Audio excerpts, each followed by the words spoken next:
Hi Virgo, kumusta po kayong lahat? So yan Virgo, maraming salamat po pala sa walang sawang pagsubaybay sa ating pong mga reading, and kung ikaw ay bago pa lang sa ating channel, mag-subscribe na po kayo para lagi kayong updated sa ating mga bagong upload. And guys, sa mga interested naman sa ating private reading ay nasa description box below lang po yung link ng Facebook ko. Message nyo lang po ako. Okay, so tignan natin Virgo, Sun, Moon, Rising, and Venus sign. Ano ba yung mga possible na kaganapan sa inyo this week? Virgo, Sun, Moon, Rising, and Venus sign. Virgo. Meron tayong stability, harmony, and acceptance. Wow. So, nakikita ko sa mga Virgo na parang mas ano ka ngayon, mas payapa. Mas mararamdaman mo na magaan na sa pakiramdam mo yung mga nangyayari. And nagkakaroon ka na ulit ng goals sa buhay. Nakikita ko rin guys na yes, ang daming challenge na nangyayari. Pero yung challenge na yon yung nagtutulak sa inyo na parang ano, i-motivate lalo yung sarili mo. I think ito yung parang mas nagiging motivation nyo. Virgo, ayan.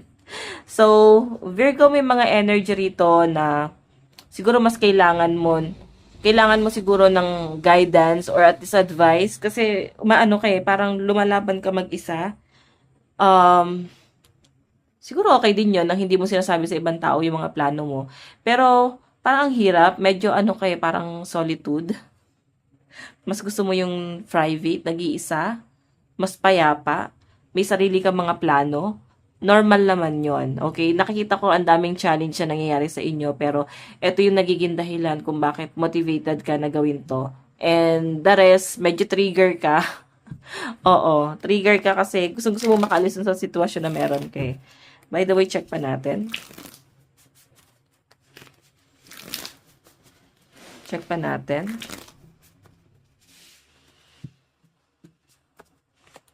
Virgo, Sun, Moon, Rising, and Venus sign.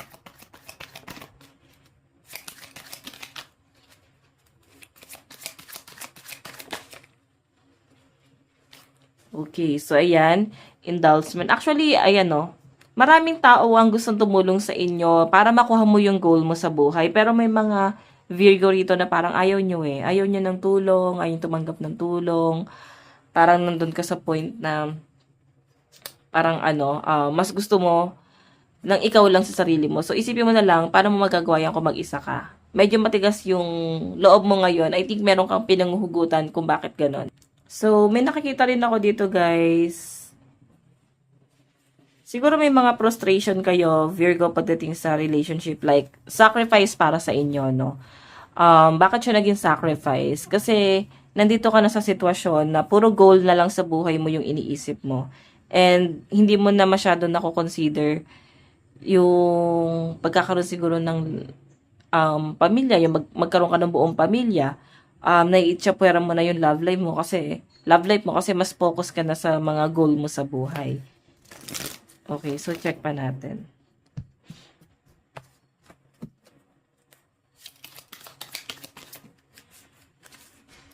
Meron tayong strategy, planning, prediction, mind reading. So, ang dami nyo guys, plano. Sobra. I think medyo may pagka-business minded din yung iba sa inyo. Sobrang madiskarte din. Alam niyo yung ginagawa nyo. Ganun yung nasa sense ko dyan. And again, Virgo, ikaw yung tipo ng tao na napaka-wise mo this week. So, I think may mga side hustle ka rin this week, no? Para kung paano ka kikita ng pera. Kung paano mo pagagawing, parang, kung paano ka pa mag-expand. So, hayan.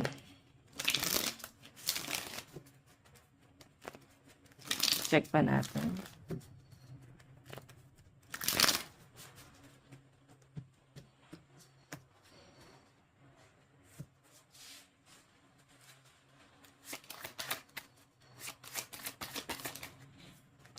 Meron tayong aid. Mercy, charity, and kindness. Sa totoo lang guys, hindi kita maintindihan Virgo, no? Kasi may energy ka ng, ayaw mong humingi ng tulong. Mas gusto mo sa sarili mo. Parang sinasabi mo rito na kaya ko yung sarili ko, hindi ko kailangan ng kahit na sino. Pero may time din naman na kailangan mo rin ng tulong. Parang nandun yung hinanakit mo. Parang meron kang hugot siguro sa buhay. Siguro kaya din ayaw mong humingi ng tulong kasi feel mo na pag wala kang pera, um, parang hindi ka nila prioritize or ang dating sa inyo, parang basura ako sa pamilyang to pag wala akong pera. Parang ganon. Okay? So, wala ka namang ibang lalapitan or hinga ng tulong kundi sila pa rin. Pero nalulungkot ka pa rin dun every time na iniisip mo na gusto mo makalaya. Pero ganun pa rin yung cycle ng buhay, guys, eh. So, no choice talaga kayo. Okay? Yung iba naman dito, guys, pwedeng hindi naman to sa family. Pwedeng sa mga kasama mo sa trabaho. Wala kayong choice kundi makisama. Okay? Guys, lucky number mo is 65, 52, and 48, 17. Check pa natin.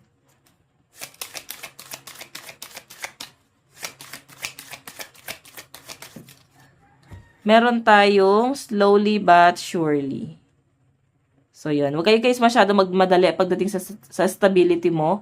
Kung nafe-feel mo na parang napag-iiwanan ka na, tumatanda, pero hanggang ngayon wala pa rin nangyayari. So, sinasabi rito guys, mabagal kasi yung blessing na paparating sa inyo. Pero sure naman daw talaga to na ang ganda nito. Okay? Sa ngayon, mag-isip ka lang ng mga positive na bagay, no? I-release nyo na lang yung mga negative. Focus na lang sa mga positive. And isipin nyo na lang guys na talagang baka late lang ibinibigay yung para sa inyo. Huwag nyo na guys ikumpara sa ibang tao na bakit ang bilis lang sa kanila. So, nauna lang sa kanila. Tignan natin. Meron tayong let's be crazy. So, may energy rito, Virgo, na parang medyo nakakatawang isipin siguro. Nakakatawang isipin siguro kasi nandun ka na sa cycle na bakit niyo ako tutulungan ngayon? Eh dati naman wala kayong pakialam. Parang ganon. So mapapaisip ka nung intention nyo. Or Virgo, pwede sa trabaho to, no? Pwede sa trabaho, bigla na lang sila bumabait sa inyo. Bigla na lang sila nag-offer ng tulong, medyo nagiging approachable sila. So natatawa ka na lang bakit silang ganito. Bakit sila nagiging ganyan sa inyo? Bakit ganito yung nagiging trato nila sa inyo? Eh hindi mo naman to parang hiniling or hindi ka nagpaka people pleaser para sa kanila. And I think baka kusa lang din talaga to nangyayari sa inyo. Okay? Or baka may nagiging realization, baka nagigilty na sila kung bakit nagpapakabait sila sa inyo ngayon. 'Di ba? So check pa natin, Virgo. Meron tayong take care of yourself. So sinasabi naman dito, guys, yung mga side hustle mo, hindi ko siya nakikita para pinagkakitaan mo. Siguro tulong na lang din sa ibang tao, like charity. Okay, the rest, pagmamahal na rin sa sarili. Like, pwede nakukuha nyo naman yung mga bagay na gusto mo. Okay, so hindi mo na para ma-pressure pa or parang utakan pa yung mga tao na parang pagkakaperahan pa. Parang tulong talaga, as in charity talaga yung nakikita ko dito, Virgo. Eh, yung iba sa inyo guys, pwedeng nakukuha nyo na yung stability nyo ngayon. Parang natutuwa ka sa mga nangyayari. Pero syempre, may mga taong hindi rin natutuwa. Kasi nga, ang tingin nila, bida-bida kayo. Hindi nila alam. Ito yung mga diskarte mo, syempre, sa buhay. Check pa natin. Meron tayong it's okay to doubt. Ayan.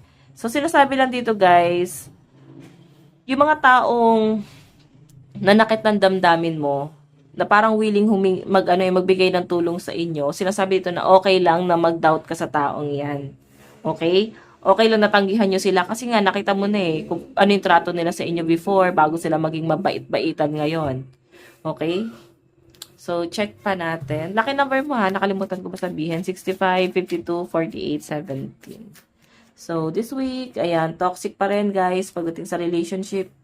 Marami ka pa ring option pagdating sa love.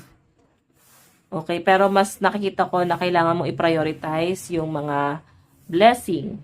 Ito muna yung pagtuunan mo ng pansin and more on relocation. Siguro medyo sumasakit yung ulo mo sa mga kasama mo sa bahay na nagre-relocate. Tumilipat ng bahay siguro. Or baka may nagpapagawa ng bahay. Something na bahay, no? Nagpapagawa or nagpaparenovate. Ayan. So, advice.